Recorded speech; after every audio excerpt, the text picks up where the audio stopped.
Some schools are spending their pandemic aid on hiring more teachers and expanding programs they wanted before the pandemic. But when the federal money runs out in less than 2 years, those districts could be facing a fiscal cliff.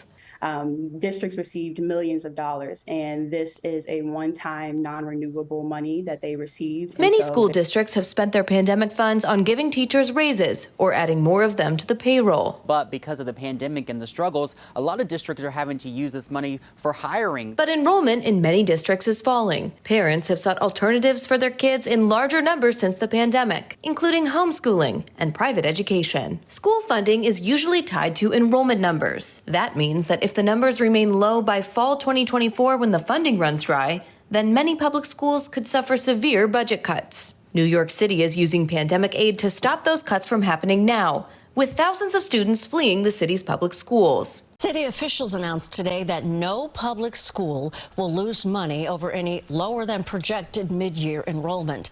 The move, publicized by Mayor Adams and Chancellor David Banks, will be supported by stimulus funding. Another problem? Schools still haven't spent billions of dollars in aid that critics said went well beyond what districts needed to reopen. School systems around the country had spent less than 15% of funds from the American Rescue Plan as of October, more than a year and a half after they received it. Sarah Westwood for the Washington Examiner.